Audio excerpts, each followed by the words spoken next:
Hello, my beautiful inner lovers. This is part two of talking with the beautiful Vicky Gold. She is an international book coach as well as a law of attraction practitioner. And so her job is to help you get your story out to the world. So we covered in the other podcast about how you got started in your journey of fulfilling your life's purpose. So Mhm. now I'd like to talk to you about if someone is, if we're spiritual entrepreneurs, right? This is a conscious show. So Yeah. my audience is geared towards the spiritual conscious people who are desiring to share their story with the world. Mhm. So if someone is even thinking about writing a book or thinking about, what is my purpose in life? Mhm. How can I make an impact on the world? What Yeah. advice would you give to them? Well, based on if you're like many of my past clients, the first thing you need to do is get out of your way and stop thinking that you need to do more or be more or whatever it is before you can write this book. I know that for a lot of people, fears come up of, wait a minute, I need to be more famous. I have more, need to have Right. followers. I need more experience. Maybe I need to live more life. Or what if something happens later that I need to put in the book? Well, guess what? You can write another one.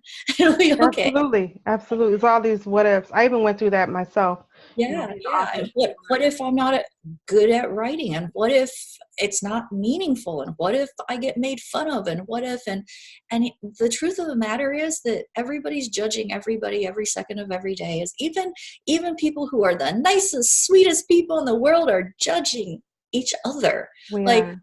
I go to the grocery store and I judge people's items in their cart, Like, why like are you eating that unhealthy food? I know, It's right? like, that's not in my business. That's their journey. It's No, not my me journey, too. right? Exactly. And sometimes we don't mean to be mean about it, but we just like all of a sudden, stuff pops into our heads, And it's right? programming, isn't it, from the It past? is, it is. And no matter how conscious we are, right? Hmm.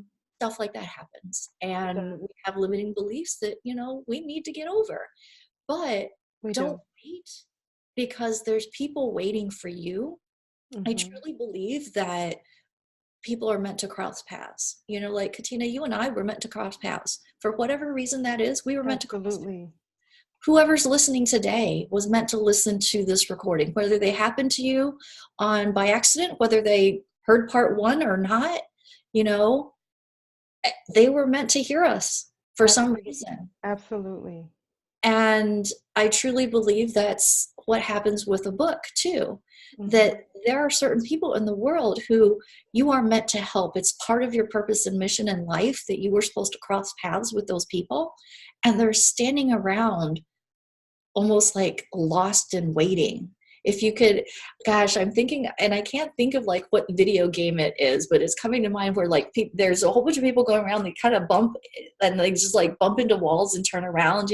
It's not really people. I think they're animals that vaguely I remember, like they bumped into the walls and turn around. And it's kind of like that, where they're like aimless and they're Hmm. lost and they're struggling and they need help, and they need help from you specifically, and you're too worried about what if I'm going to be judged, and what if my grammar isn't good enough, and maybe I don't have the credentials, or maybe I don't have the abilities that you think you need, which I think you need is the Think. key there, right? Right. um, that person is needlessly struggling because you're being selfish about having to end up looking a certain way, or being more perfect in the world before you're ready to really say what you need to say.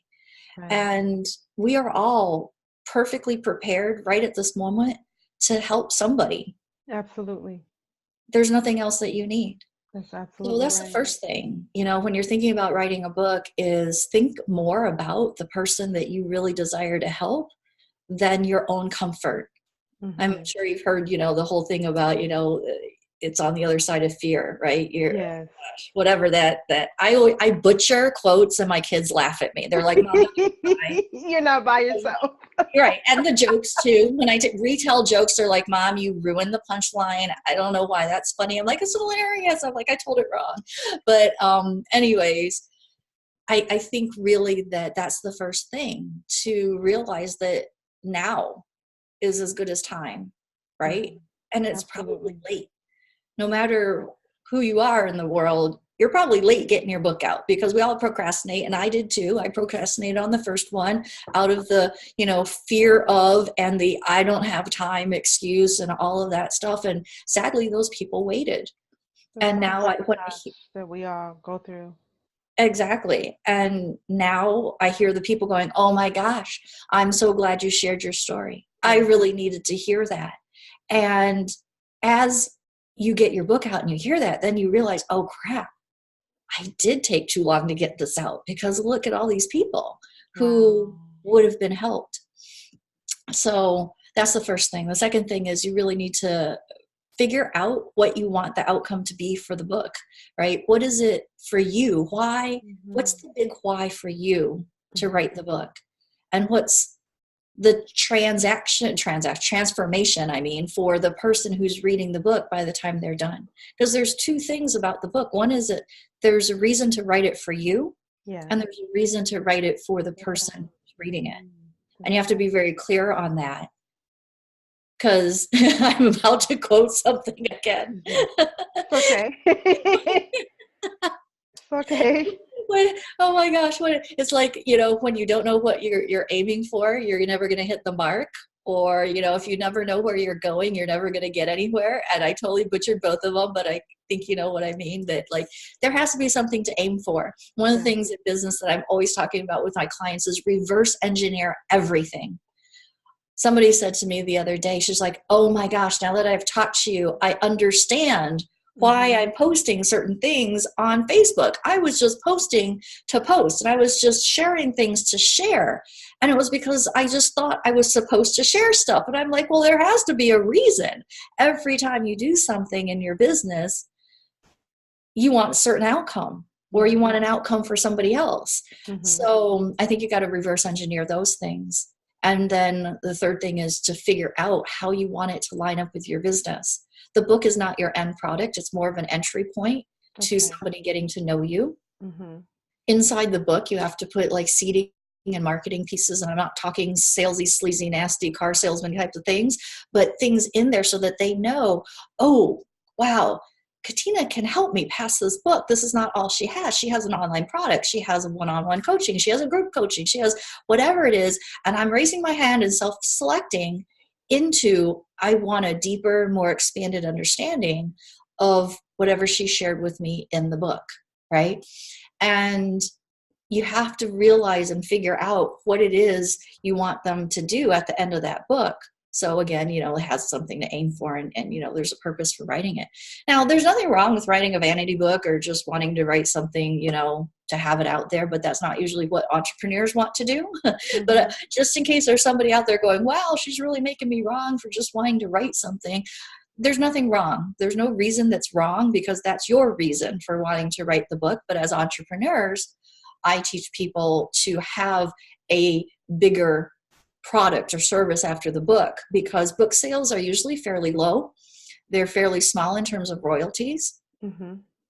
Getting to that, 10K month or whatever your desired income is kind of hard, just going off of royalties on a book. But if you have a program that's 300, 500, 1,000, $5,000, and you can upsell those readers, it makes it so much easier, because by the time that reader is done with your book, they know you really, really well already.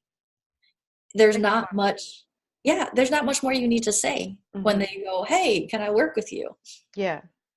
That's powerful. Yeah. It's amazing. Well, thanks so much for sharing all that good information that you just shared with us, Vicky. We had part one. This is part two.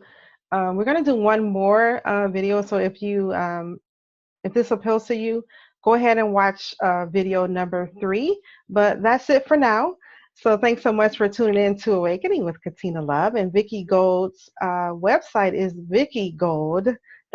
And I'll let her share that with you, how to spell it. Yeah, thank you. Thank you. Yeah, it's VICKIEGOULD.com. And you can find me on all sorts of social media through that as well. Thanks for having me on. You're welcome. Namaste. Thanks for tuning in.